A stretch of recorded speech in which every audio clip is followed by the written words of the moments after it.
بسم اللہ الرحمن الرحیم وبہ نستعین انہ خیر ناصر و معین۔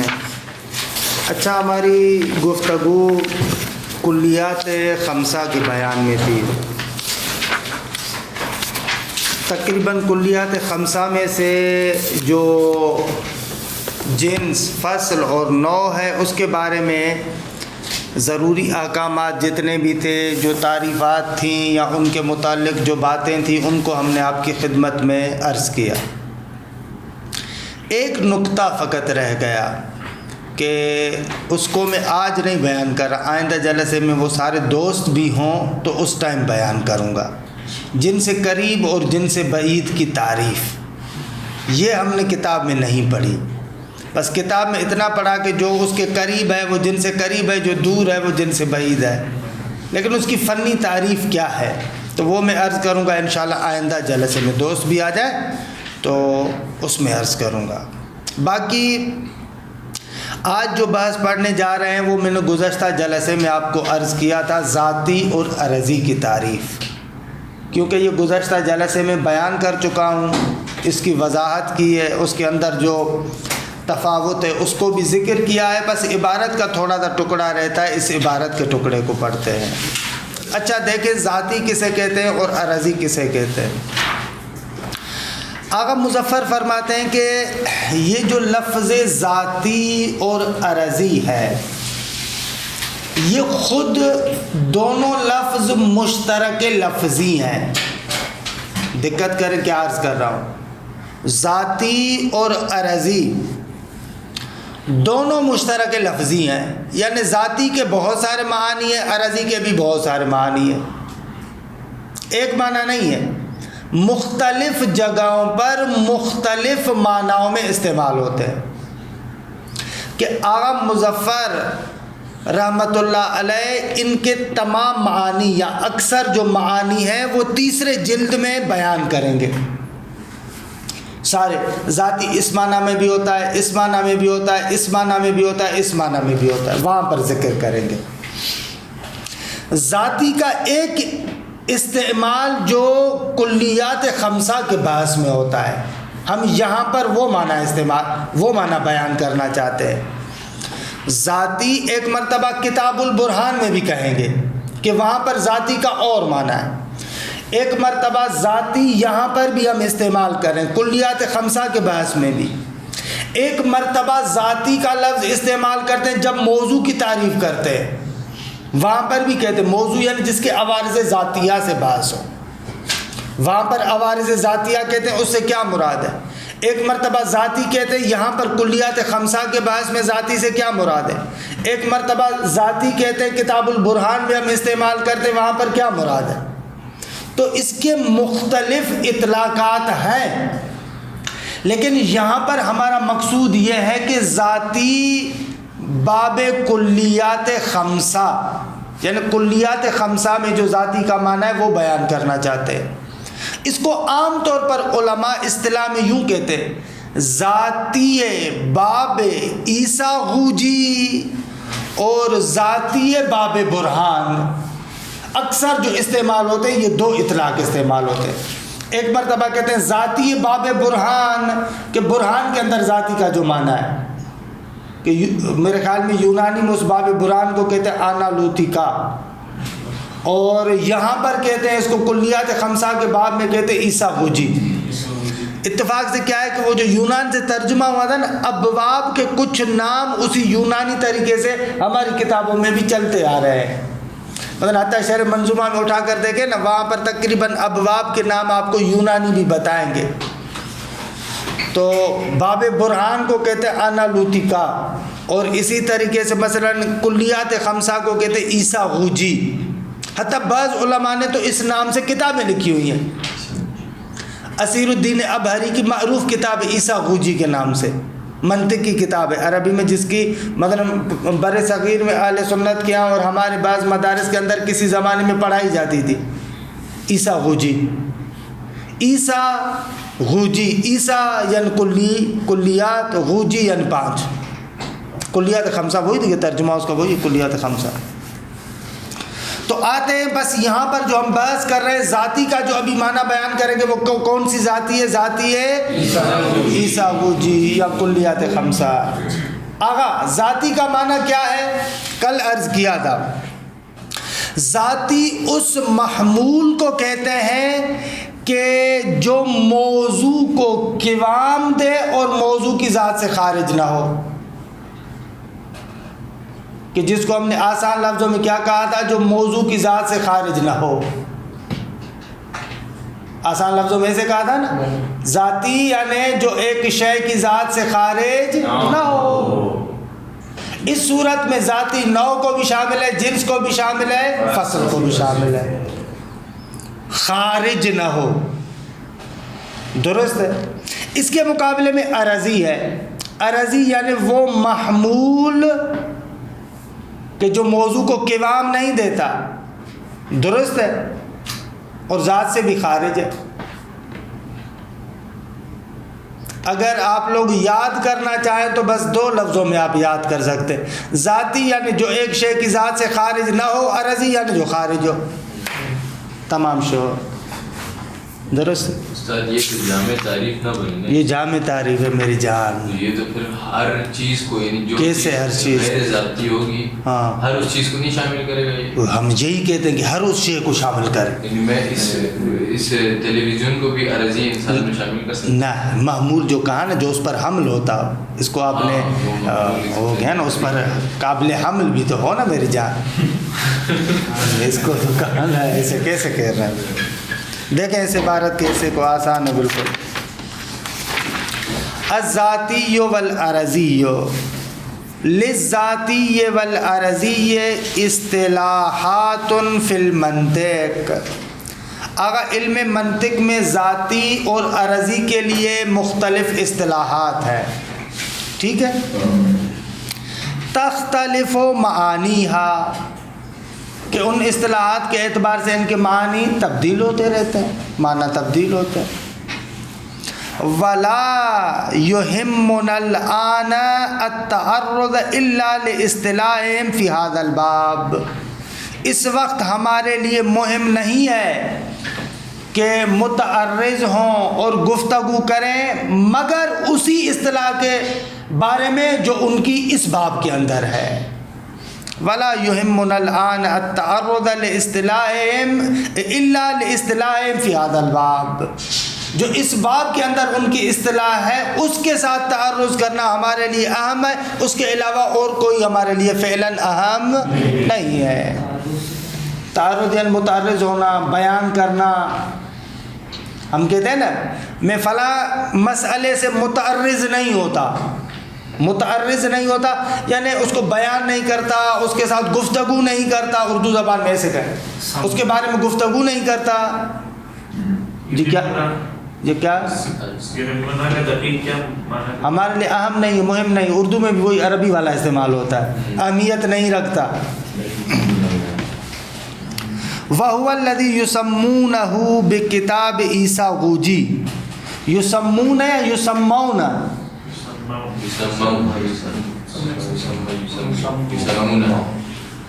یسمونہ بکتاب عیسیٰ غوجی. یہ کون سا باب ہے؟ یہ وہی باب ہے کہ جس کو یہ لوگ عیسیٰ غوجی کہتے ہیں، یعنی کلیات خمسہ. آگا یہ بعد میں دیکھیے گا. اے کتاب الکلیات الخمسہ، ٹھیک ہے. اس کو بعد میں دیکھے گا بابا، میرے ایسے ہی میں نے غلطی کیا کہ آپ کو لگا دیا اس میں. اے کتاب الکلیات الخمسہ، عیسیٰ غوجی یعنی وہی کتاب کلیات خمسہ. حسب وضع مؤسس المنطق، درست ہے. جو مؤسس منطق ہے اس کی وضع کے اعتبار سے، اس نے جس طریقے سے بنایا ہے، اس نے جس طریقے سے ترتیب دیا ہے. اے الحکیم ارسطو، میرے خیال میں یہ بات درست نہیں ہے. کلیات خمسہ کی بحث کو ارسطو نے منطق میں نہیں رکھا. آگا کہہ رہے ہیں کہ ارسطو کی ترتیب کے مطابق. اصلا ارسطو کی منطق میں کلیات خمسہ کی بحث نہیں ہے. کلیات خمسہ کی بحث بعد میں فرفوریوس لے کر آئے ہیں، ارسطو نہیں لے کر آئے. یہ میرے خیال میں اشتباہ ہے. یہ پھر بھی مجھے دقیقاً ذہن میں نہیں آ رہا، لیکن جو میں نے پہلے تاریخ منطق کے بارے میں کچھ مطالعات کیے تھے اس کے اعتبار سے یہ کلیات خمسہ کی بحث ارسطو کی طرف سے نہیں ہے، یہ بعد میں فرفوریوس لے کر آئے اس بحث کو، کیونکہ ارسطو لے کر آئے تھے، ان کے اعتبار سے بحث کیا ہونی چاہیے، معرف یا حجت، وہ ڈائریکٹ تعریف کی بحث کی طرف چلے گئے تھے۔ تو اس نے آغا فرفوریوس نے کہا کہ بابا تعریف کی بحث کی طرف جانے کے لیے ضروری ہے کہ مقدماتاً پہلے آپ کلیات خمسہ کے بحث کو پڑھیں، جنس ہو، فصل ہو، نوع ہو، عرضی خاصہ ہو، عرضی عامہ کو سمجھیں تاکہ آپ کو تعریف سمجھ میں آئے۔ تو تاریخ منطق میں ظاہراً اس طریقے سے ہے، لیکن آگے یہاں پر ایسے کرے حسب وضع مؤسس المنطق، جس طریقے سے جو منطق کا بنیاد گزار ہے اس کی ترتیب کے اعتبار سے، اس نے جیسے ترتیب دی ہے اس کے اعتبار سے نا، یہ اتنا مزیدار نہیں ہے۔ کلیات خمسہ بابا وہ اس طریقے سے تھوڑی اس نے ارسطو نے کہا تھا۔ وکان علینا، روشن ہوا کیا عرض کرنا چاہ رہا ہوں؟ یہ ایک چیز ہے ہمارے حوزات کے اندر، یہ بریکٹ میں کہوں جو ابھی ہمارے ایک استاد بزرگوار ہیں وہ اس پر زور دیتے ہیں، ہم لوگ حوزے کے اندر کسی بھی علم کی گہرائی میں بہت زیادہ جاتے ہیں ہم لوگ، دیکھیں چھوٹے چھوٹے مسائل کے بارے میں کتنی گہرائی کے ساتھ گفتگو کرتے ہیں، لیکن ایک جو بہت بڑا نقص ہے ہمارے اندر حوزوی علوم کے اندر، اور وہ چیز دانشگاہ اور یونیورسٹی میں اچھے طریقے سے ہے، وہ یہ ہے کہ ہم اس علم کی تاریخ پر نہیں کام کرتے۔ مثلا فرض کریں ادبیات میں ہم لوگوں کو کتنی معلومات ہوتی ہے، لیکن کلی طور پر ادبیات کی تاریخ کا ہمیں پتہ نہیں ہوگا، مکتب بصرہ کون سا ہے، مکتب کوفہ کون سا ہے، ایسے کلی لحاظ سے نام آتا ہے، مکتب بصرے کی کون کون سی شاخیں ہیں، مکتب کوفے کی کون کون سی شاخیں ہیں، ان کا آپس میں کیا ارتباط ہے، کس طریقے سے ان کی کون سی تاثیرات ہے، یہ چیز ہم لوگ نہیں پڑھتے۔ یا علم اصول میں بھی مثلا ہم لوگ اتنا گہرائی کے ساتھ پڑھتے ہیں کہ ساری زندگی علم اصول میں لگ جاتی ہے، لیکن تھوڑا سا بھی ہم سے کہا جائے نا کہ علم اصول کی تاریخ کے بارے میں گفتگو کریں آپ، یہ علم کن تطورات سے آیا، کون سے اس کے اندر تکاملات ہیں، کیسے کیسے آیا، ہمیں پتہ نہیں ہوتا۔ یہ ایک جدی مسئلہ ہے جو ہمارے اندر ہم لوگوں، یعنی اگر کسی بندے کو ہمارے کو کہا جائے نا فقہ کے آپ جو ہے وہ کیا ہے تطورات کے بارے میں، تکاملات کے بارے میں گفتگو کریں، تاریخ فقہ کے بارے میں بحث کریں، ہم لوگ نہیں بول سکتے، یہ ہمارے حوزے کا ایک المیہ ہے۔ ابھی آہستہ آہستہ کوشش ہوئی ہے ادوار اجتہاد کے نام سے، ادوار فقہ کے لحاظ سے ابھی گفتگو ہو رہی ہے، ابھی کتابیں لکھی جا رہی ہیں، لیکن وہ کام اتنا پختہ نہیں ہے، لیکن ہو رہا ہے الحمدللہ۔ فقہ میں ہوا ہے، اصول میں ہوا ہے، فلسفے میں بڑے پیمانے پر ہو رہا ہے، لیکن پہلے ہم لوگ مسائل کی گہرائی میں بہت زیادہ جاتے تھے، لیکن ہم کو کلی طریقے سے پتہ نہیں ہوتا۔ یہ ایک نقص ہے ہمارے حوزے کے اندر، صحیح ہے۔ ابھی آہستہ آہستہ اس کے جبران کرنے کی کوشش کی جا رہی ہے کہ جب بھی آپ بحث میں جائیں تو مثلاً آپ کو پتہ ہونا چاہیے کہ یہ مباحث کس طریقے سے آئے ہیں۔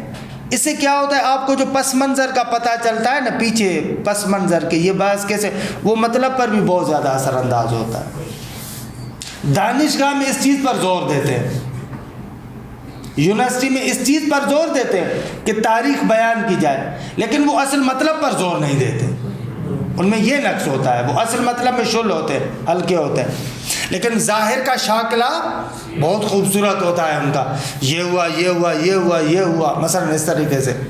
پاکستان میں آپ جائیں مثلا، وہاں پر ایک دوست ہے ہمارے، وہ فلسفے میں ہوتے ہیں، تو ان سے میری ایسے بات ہوئی تو اس کو تو کلی لحاظ سے تاریخ چاہے نا اوپر سے معلوم، تو وہ تھوڑا سا بیان کر رہا تھا، کہا کہ میں نے ملا صدرہ پر بہت زیادہ کام کیا ہے۔ میں نے کہا واہ بھائی آپ نے ملا صدرہ پر کام کیا؟ میں نے کہا ہاں میں نے کام کیا بہت اچھا۔ بتاؤ کیا؟ اس نے 2-3 باتیں بتائیں، اس طریقے سے تھا، اس طریقے سے اس کی ملا صدرہ کی تاریخ کے بارے میں، اور 2-3 موٹے نظریات، وہ بھی تھوڑے سے غلط۔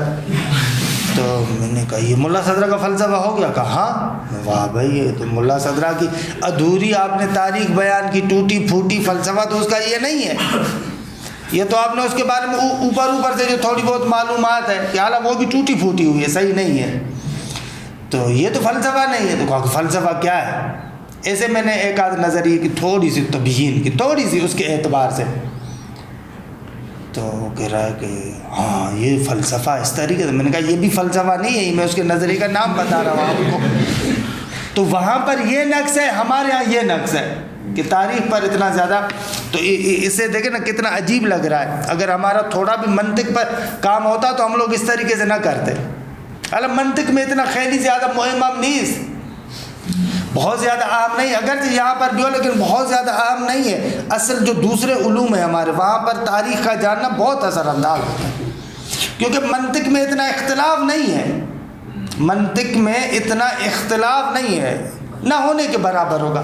کسی نے اگر بیان بھی کیا ہوگا تو تھوڑی سی وضاحت کی ہوگی. لیکن وہ علوم جن علوم میں اختلاف زیادہ ہوتا ہے, مثلا جیسے علم کلام, خب علم کلام کی تاریخ جاننا بہت زیادہ ضروری ہے اور اچھے طریقے سے جاننا ضروری ہے. فلسفہ, اس کی تاریخ جاننا بہت زیادہ ضروری ہے. اگر علم فقہ جو ہماری ہے, علم فقہ واقعاً اس کی تاریخ جاننا بہت زیادہ ضروری ہے. علم اصول فقہ, اس کی تاریخ جاننا بہت زیادہ ضروری ہے. ادبیات کا مجھے پتہ نہیں, استاد سے پوچھیے گا کیا ہے واقعاً اس کے اندر بھی تاریخ جاننا بہت ضروری ہے یا ضروری نہیں, مجھے نہیں پتہ, بیان کی ہے نا. بھلے تو بہرحال ان علوم کے اندر تو اثر انداز ہوتی ہے, تاریخ کا جاننا اثر انداز ہوتا ہے خود. اب یہ نکلے تھے یہاں سے, حسب وضع مؤسس المنطق الحکیم ارسطو. درست ہے, اسی علم منطق کے مؤسس یعنی بنیان گزار کے جو حکیم ارسطو ہے, اس کی ترتیب کے اعتبار سے وضع یہاں پر وہی ترتیب جس طریقے سے اس نے رکھا ہے جگہ جگہ, جن مباحث کو جس ترتیب کے ساتھ رکھا ہے. وضع کا معنی ویسے ہوتا ہے نا رکھنا, کہ ہم اردو میں اگر رواں ترجمہ کرنا چاہے اس کی ترتیب کے اعتبار سے جیسے اس نے ترتیب دی ہے. وَكَانَ عَلَيْنَا أَن نَتَعَرَّضَ لِهَذَا الْاصْطِلَاحِ فِي أَوَّلِ بَحْثِ الْكُلِّيَّاتِ الْخَمْسَةِ, کہ ہم پر یہ لازم تھا کہ اس اصطلاح کو ہم کلیات خمسہ کے بحث کے آغاز میں ذکر کرتے. وَكَانَ عَلَيْنَا, اور ہم پر لازم تھا کیا, أَن نَتَعَرَّضَ, کہ ہم تعرض کرتے, گفتگو کرتے, لِهَذَا الْاصْطِلَاحِ, اس اصطلاح کے بارے میں کہاں پر گفتگو کرتے, فی اول بحث الکلیات الخمسہ, کلیات خمسہ کے بحث کے آغاز میں. ہم پر لازم تو یہ تھا وہاں پر گفتگو کرتے. لولا انا اردنا ایضاح المعنى المقصود منه بتقدیم شرح کلیات الثلاثه المتقدمہ. اگر ہم لوگ یہ ارادہ نہ کرتے, عبارت کو اگر پورا پڑھوں تو ایسے ہے, وکان علینا لولا انا اردنا, صحیح ہے, اگر ایسے آپ جوڑے تو یوں بھی جڑ سکتی ہے. مگر اصل مقصد کیا تھا, ترجمہ کرتا ہوں لیکن ادھر سنیں اصل کیا بات کرنا چاہ رہے ہیں. لیکن اصل میں ذاتی کا معنی سمجھنے کے لیے ضروری تھا کہ کم از کم آپ نوع کو سمجھے, جنس کو سمجھے, فصل کو سمجھے. ان کا معنی آپ سمجھے تبھی تو آپ کو ذاتی کا معنی پتہ چلے گا. کہ ہم پر یہ تھا کہ ہم لوگ اس کو کلیات خمسہ کے آغاز میں ذکر کرتے, لیکن ہم نے چاہا کہ بھائی اس کے معنی کو بیان کرنے سے پہلے کم از کم ان مہم ترین 3 کلیات کو تو سمجھ لیں آپ. لہذا ہم نے پہلے اس بحث کو بیان کیا, جنس و فصل و نوع کی بحث کو بیان کیا, اس کے بعد ذاتی کو ذکر کر رہا ہے. روشن ہوا. وَكَانَ عَلَيْنَا أَن نَتَعَرَّضَ لِهَذَا الْاصْطِلَاحِ فِي أَوَّلِ بَحْثِ الْكُلِّيَّاتِ الْخَمْسَةِ لَوْلَا, اگر ایسے نہ ہوتا. کیسے نہ ہوتا, ایسے نہ ہوتا تو ہم شروع میں ذکر کرتے, لیکن کیا کریں, ایسے ہو گیا. لولا انا اردنا, سوائے اس کے کہ ہم لوگوں نے ارادہ کیا. کس چیز کا ارادہ کیا, ایضاح المعنی المقصود منہ, کہ بھائی اس اصطلاح کے سے جو معنی مقصود ہے اس کی وضاحت کا. اگر ہم نے اس اصطلاح کے معنی مقصود کی وضاحت کا ارادہ نہ کیا ہوتا تو ہم پر لازم تھا کہ ہم اس کو شروع میں ذکر کرتے ہیں. اگر ایضاح معنی مقصود یعنی کیا, معنی مقصود کی وضاحت کرنا کس طریقے سے, بتقدیم شرح الکلیات الثلاثه المتقدمہ, وہ جو 3 کلیات پہلے گزر چکی ہیں ان کی توضیح دینے کے ذریعے سے. ان کی توضیح پہلے ہم نے ذکر کیا ہے تاکہ آپ کے لیے یہ ذاتی روشن ہو جائے. اگر عبارت کو یوں مروڑ کے بیان کرنے کا مقصد یہ ہے کہ بابا ذاتی کا معنی سمجھنے سے پہلے آپ کو نوع, جنس و فصل کا معنی سمجھ میں آنا چاہیے تھی. کہ انہوں میں کہیں گے فنقولو لولا سے ایک بار پھر کریں گے نہ چھوڑے نا, ابھی اتنی مشکل سے تو کیا ہے, پھر دوبارہ کہہ رہے کان علینا, ہم پر یہ لازم تھا اگر یہ نہ کیا ہوتا. دیکھیں عبارت یوں ہے، کان علینا ان نتعرض لہذا الاصطلاح، ہم پر لازم تھا کہ اس اصطلاح کے بارے میں گفتگو کرتے کلیات خمسہ کے آغاز میں، اگر ہمارا یہ ارادہ نہ ہوتا، اگر ہمارا یہ ارادہ نہ ہوتا، لیکن ہمارا ارادہ یہ تھا لہذا شروع میں ذکر نہیں کیا۔ روشن ہوا؟ اب روشن ہے، اتنا مشکل بھی نہیں ہے۔ لولا کو اگر پہلے لے آئے تو بہتر نہیں ہوگا؟ ہاں، لیکن یہ بہرحال جدید عربی میں ایسے بھی ہوتا ہے، صحیح کہہ رہے ہیں، اگر اتر پہلے ہوتا ہے، یہ تھوڑا بہت آہستہ آہستہ عبارات کو اوپر نیچے کو بھی سمجھنا ہم لوگ شروع کریں، کیونکہ یہ عبارت تو وہ ہے بالکل آسان ہے، فنی عبارتوں میں شمار نہیں ہوتی المنطقی عبارت، فنی عبارتوں میں شمار ہوتی حاشیہ مولا عبداللہ، شرح شمسیہ، یا مثلا آگے چلیں گے تو لما، مثلا وہ فنی عبارتیں، یہ آگا کی وہ ہے بالکل سیوطی، آسان تم سیوطی، اس کی عبارت تو میرے خیال میں اس سے سنگین ہے نا، ہے نا، یہ تو بیچارہ مظفر نے حلوہ بنا کر دیا، بگی رہا جانا۔ فنقول الذاتی هو المحمول الذي تتقوم ذات الموضوع به غیر خارج عنها، کہتے ہیں کہ ذاتی هو المحمول، وہ محمول ہے، کیونکہ اگر یہ حمل ہوتا ہے نا، جنس، نوع، فصل حمل ہوتے ہیں، زید انسان، الانسان حیوان ناطق، یہ معمول ہوتے ہیں، حمل ہوتے ہیں موضوع پر، درست ہے، عارض معمول ہوتے ہیں، یعنی اس پر عارض ہوتے ہیں۔ آپ جس کے لیے کہتے ہیں فلاں کے لیے ذاتی ہے، یعنی اس کے لیے یہ معمول واقع ہوتا ہے، یہ تو روشن ہے مطلب میرے خیال میں نا، جس شے کے لیے ہم کہتے ہیں یہ ذاتی ہے، اس کی جنس ہے، اس کی فصل ہے، اس کی نوع ہے، اس پر یہ حمل ہوتا ہے۔ الذاتی هو المحمول الذی، ذاتی وہ محمول ہے کہ تتقوم ذات الموضوع بے، ذات موضوع یعنی جو موضوع کی ذات ہے اس معمول کے ساتھ متقوم ہے، متقوم ہے یعنی کیا، خود معنی کر رہے ہیں، یعنی اس کے بغیر نہیں ہو سکتا وہ موضوع، متقوم ہے موضوع اس معمول کے ذریعے سے، یعنی یہ موضوع اس معمول کے بغیر نہیں ہو سکتا، اس معمول کو ہٹا دیں تو موضوع تباہ، ختم۔ غیر خارج عنہا، اور یہ محمول اس موضوع کی ذات سے خارج نہیں ہوتا۔ روشن شو، جس کو ہم نے کہا کہ ذاتی وہ محمول ہے کہ جو ایک شے کی ذات سے خارج نہیں ہوتا۔ اگر تقوم یعنی کیا، وَنَأْنِي بِمَا تَتَقَوَّمُ ذَاتُ الْمَوْضُوعِ بِهِ أَنَّ مَاهِيَّةَ الْمَوْضُوعِ لَا تَتَحَقَّقُ إِلَّا بِهِ، اگر یہ جو ہم نے کہا کہ ذات موضوع اس معمول کے ساتھ تقوم پیدا کرے، اس سے ہمارا مقصود یہ ہے کہ موضوع کی جو ماہیت اور حقیقت ہے اس ذاتی کے بغیر نہیں ہو سکتی، اس معمول کے بغیر نہیں ہو سکتی۔ فَهُوَ قِوَامُهَا، درست ہے آگا، یہ معمول اس ذات موضوع کا قوام ہے، اسی کے ساتھ کھڑا ہے۔ پروردگار عالم کا ایک اسم مبارک قیوم ہے، قیوم کے اندر دو عنصر ہیں، ایک عنصر یہ ہے کہ قائم بنفس ہی، اور دوسرا عنصر ہے المقیم لغیرہ، کائنات کا قوام خدا کی ذات سے ہے، اگر ایک لمحے کے لیے توجہ ہٹائے دیگے ہمیشہ تباہ۔ ایسے کیسے وہ مشہور شعر بھی ہے نا، اگر نازی کند فرو ریزند قالب ہا، اگر ایک لحاظ سے تھوڑا سا کوئی ناز نخرا کرے دیکھے ہمیشہ تباہ و برباد۔ ایسے فہوا یعنی یہ محمول، ایک چیز دیکھ رہے ہیں، ضمیروں پر آپ غور کر رہے ہیں، یہ مذکر کی جو ضمیر ہے یہ ذاتی کے اعتبار سے نہیں ہے، محمول کے اعتبار سے ہے، ٹھیک ہے، اور ادھر جو موضوع کی طرف مؤنث کی ضمیر جا رہی ہے وہ ذات موضوع کے اعتبار سے ہے، مگر نہ خود موضوع کے لیے مذکر کی ضمیر ہونی چاہیے، لیکن کیونکہ ذات الموضوع کہہ رہے ہیں لہذا مؤنث کی ضمیریں پلٹ رہی ہیں۔ غیر و خارج عنہا، عنہا دیکھیں مؤنث کی ضمیر ذات موضوع سے خارج نہیں ہے، یا فہوا قوامھا، فہوا یعنی یہ معمول، قوامھا یعنی ذات موضوع۔ روشن ہوا؟ یا اللہ روشن اشکال کر رہے ہیں. نہ اشکال نہیں کر رہا، میں کہہ رہا ہوں ضمیروں کا یہ ہے کہ ایسے لگے نا کہ بھائی موضوع کی طرف مؤنث کی ضمیر کیسے جا رہی ہے، ذاتی کی طرف مذکر کی ضمیر کیسے جا رہی ہے. تو وہ عرض کر رہا ہوں ذاتی کے لیے لفظ محمول کو استعمال کیا ہے، موضوع کے لیے ذات موضوع کو استعمال کیا ہے، لہذا ایک مرتبہ مذکر ہے اور ایک مرتبہ مؤنث ہے. اس کو سمجھنے پر سواء کان هو نفس الماہیت کالانسان المحمول علی زید و عمر، کہ یہاں پر آغا میں نے عرض کیا تھا کہ ناظر ہے ان لوگوں کی طرف کہ جن لوگوں نے مثلا جیسے کبرا میں ہم لوگوں نے پڑھا تھا کہ ذاتی فقط جنس و فصل کو شامل ہے، ایسے پڑھا تھا نا.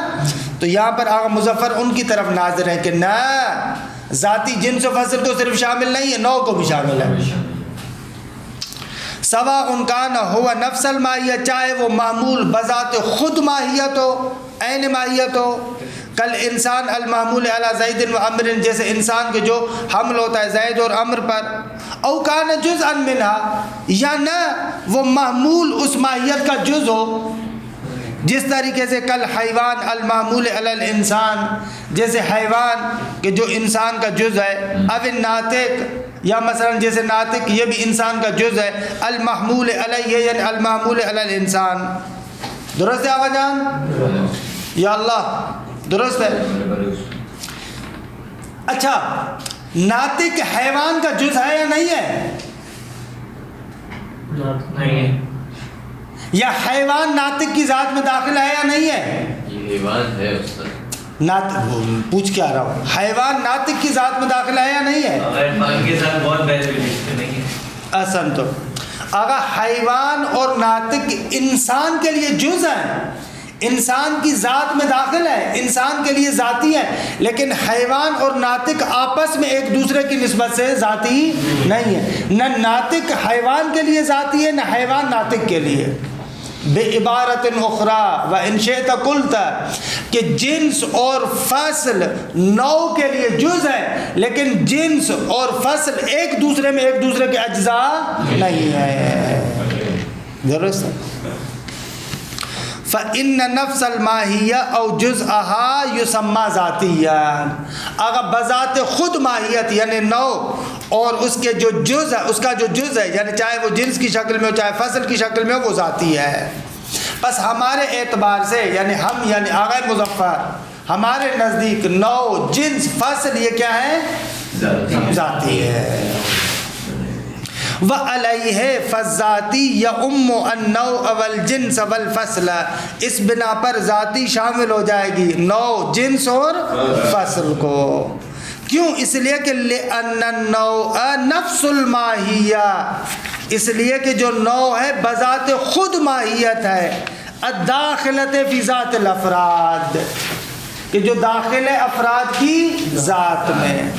البتہ داخل تھوڑا سا عجیب لفظ ہے بابا، افراد کی خود حقیقت ہے، اس کے علاوہ افراد کی ذات تھوڑی ہے کہ جس میں یہ داخل ہو، خود ذات ہے افراد کے لیے نا. انسان زید کی حقیقت میں داخل نہیں ہے، خود زید کی حقیقت ہے. داخل وہاں پر کہتے ہیں جہاں پر گویا کہ جز ہو. داخل ایسے ہوتا ہے ایک اور چیز بھی ہے، یہ بھی ہے.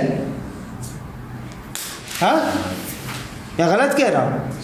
صحیح کہہ رہا ہوں، بالکل صحیح کہہ رہا ہوں. اس لیے داخل کی تعبیر یہاں پر اتنی مناسب نہیں ہے. لیکن اگر اس حساب سے دیکھیں کہ ہم کہتے ہیں زید کا ایک جز ہے انسان اور ایک جز ہے اس کے حوالے سے ذات کا جز نہیں ہے، وہ ذات کا جز نہیں ہے، اس کی ذات کو تشکیل دینے والا انسان ہے. عوارض مشخصہ اصلاً ذات میں داخل ہی نہیں ہے. درست ہے. بھلے مکمل زید کی توجیہ کریں جیسے اگر نصر اللہ کہہ رہے ہیں تو وہ ٹھیک ہے، آپ کہیں کہ مکمل بابا فرد زید کی ہم توجیہ کر رہے ہیں تو اس اعتبار سے ہم کہتے ہیں کہ اس فرد کی ایک شے تشکیل دینے والی ذات ہے اور دوسرے اس کے عوارض مشخصہ ہیں جیسے آپ کہہ رہے ہیں. سمجھ رہے ہیں؟ پھر اس صورت میں آپ کہہ سکتے کہ داخل کا لفظ، لیکن داخل کا لفظ پھر بھی اتنا مزیدار نہیں ہے. لیکن وہ تو اجزاء نہیں بولیں گے نا، ان کو عنصر بولیں گے کہ ایک اس کا عنصر یہ ہے ایک عنصر. اجزاء عنصر کیوں نہیں، عنصر کیوں بول رہے ہیں؟ اجزاء میں تو خود اس کا عنصر معمولاً جو کس عنصر مرکب طبیعی میں استعمال ہوتا ہے معمولاً، کہ انشاءاللہ ہم ذکر کریں گے. یہ جو پرانے زمانے میں کہتے تھے نا 4 عناصر، عناصر اربعہ، وہ معمولاً طبی میں بولتے ہیں، مرکب طبی وغیرہ میں. اما یہاں پر یہ جو اجزاء تحلیلی اور عقلیوں، یہاں پر عناصر نہیں بولتے، عنصر نہیں بولتے، اجزاء بولتے ہیں. مثلا یہ جو اجزاء عقلی ہے نہ تحلیلی ہے نہ جنس و فصل، ان کے لیے نہیں کہتے. وہ عنصر مرکب طبیعی میں جو خارج میں ایک ترکیب ہوتی ہے چند چیزوں سے مل کر، وہاں پر زیادہ تر استعمال ہوتا ہے. پرانی منطق اور طبیعیات وغیرہ میں ایسے. لیکن آج کل تو کہتے ہیں کہ عناصر 100 سے زیادہ ہیں نا، وہ انہی کے اندر آ جاتا ہے، 4 کے اندر. بھلے 4 کے اندر آ جائے، انہیں کو یعنی کھولا. وہ پہلے کہتے تھے کہ یہ 4 ہیں، ان سے زیادہ آگے نہیں ہے، لیکن ابھی انہوں نے کہا کہ نہ بابا دیکھیے جلو تر امیر ہے. والجنس والفصل یا والجنس والفصل کیسے؟ لأن النوع والجنس والفصل جزءان داخلان فی ذاتها، اور جنس و فصل ایسے 2 جز ہیں کہ جو اس کی ذات کے اندر داخل ہیں. عرضی اس کے بالکل الٹ، بات ختم ہو گئی. العرضی هو المحمول الخارج عن ذات الموضوع. اگر عرضی وہ محمول ہے کہ جو خارج ہے موضوع کی ذات سے. خوب، یہ جو بعد والی لکھی ہوئی عبارت یہ کیا ہے؟ لاحقاً یا لاحقاً لہو؟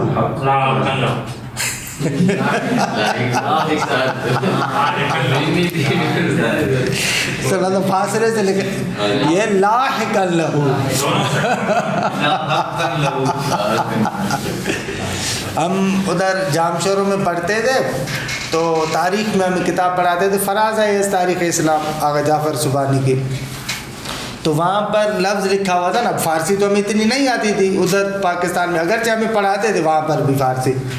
تو ہیچ واچ، تو ایک دوست استاد کے پاس آیا اور کہا کہ آگا یہ ہیچو جے کا معنی کیا ہے؟ ہیچو جے کا معنی کیا ہے؟ تو یہ لا حق لہو نہیں ہے، لا حق لہو. درست ہے. ہدایہ کے اندر بھی ایک عبارت ہے شروع میں آغاز میں، وہ بھی اتنی ہنسی آئی تھی مجھے. ایک پوچھنے آیا تھا استاد سے کہ کیسے ہے، شروع میں ہے عبارت ایسے، اب میں عبارت بھول گیا. آغاز نہیں ہے، بالکل آغاز نہیں ہے. بہرحال میرے ذہن میں نہیں آ رہی عبارت. تو بہرحال یہ بھی لاحق لہو ہے، لاحق لہو نہیں ہے. لاحق لہو وہ ایسا معمول ہے کہ جو اس پر کیا ہے، اس کے لاحق ہوتا ہے، اس کو یعنی ملحق ہوتا ہے، یعنی اس پر عارض ہوتا ہے. اس پر عارض ہوتا ہے کب؟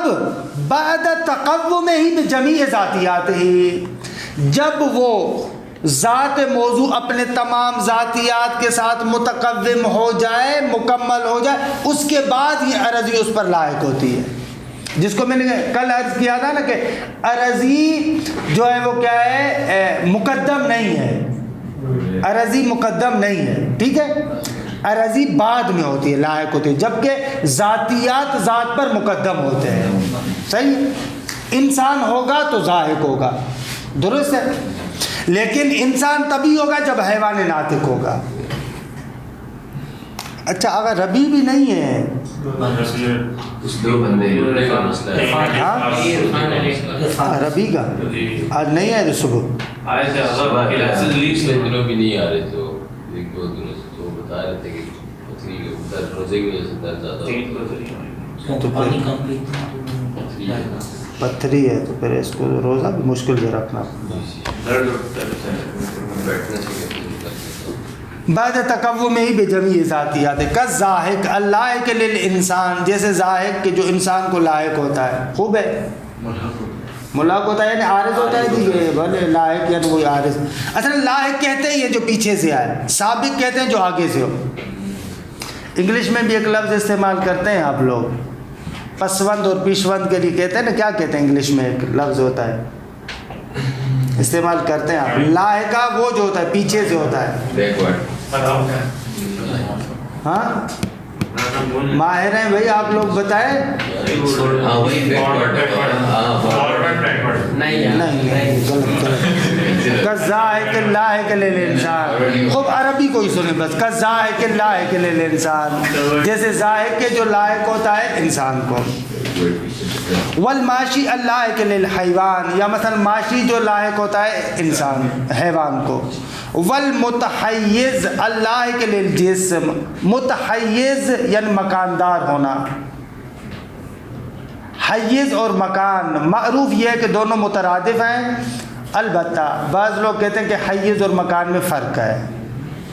درست ہے, باب ہادی شر کے ابتدا میں آپ مراجعہ کریں, وہاں پر بعض نے کہا ہے کہ نہ, حیز اور مکان میں فرق ہے. مکان یہ اعلیٰ متکلمین, مثلا جیسے آپ کے ہاتھ میں ایسے جیسے میرے ہاتھ کی انگلی ہے, فرض کریں کہ یہاں پر یہ جو میں نے ایسے اس کتاب کو رکھا ہے. جو بعض لوگ حیز اور مکان میں فرق کرتے تھے, وہ کہتے تھے کہ مکان خصوصیت سے وہ چیز ہے جس پر اس نے ٹیک لگائی ہے. یہ انگلی کا یہ سرا جس پر اس نے یہ ایسے ٹیک لگائی ہے, یہ اس کا مکان. اما حیز وہ خیالی پوری فضا کے جس کو اس کتاب نے گھیرا ہوا ہے. ایک فضا ہے نا جس میں یہ کتاب ہے, مطلب یہ ایک فضا ہے کہ جس فضا میں آپ اس کو کتاب کو رکھتے ہیں, اس کو کہتے ہیں حیز. اللہ صحیح ہے, صحیح نہیں ہے دیگے پہلی چیز مهم نہیں. یہ لوگ ایسا کہتے ہیں وہ فضائے متوہم, وہ فراغ خالی کہ جس کو ایک جسم پر کرتا ہے, اس کو کہتے ہیں مکان. مکان کیا ہے آپ کا, ہے نا, وہی جو فراغ متوہم ہے, جو ایک خیالی مثلا فضا ہے کہ جس کو آپ پر کرتے ہیں, اس کو کہتے ہیں کہ کیا, مکان, ہے نا. جس ایک فراغ اور فضا کو ایک جسم گھیر لیتا ہے اس کو مکان کہتے ہیں. ہم عرفی طور پر بھی ایسے کہتے ہیں. صحیح ہے, یہ ہو جائے گا حیز. یا ان کی تعبیر کے مطابق, مشاق کی تعبیر کے مطابق, جس میں حاوی کی سطح باطن, صحیح ہے, جس میں حاوی کی سطح باطن کہ جو مماس ہے جس میں محوی کی سطح ظاہر سے ہے.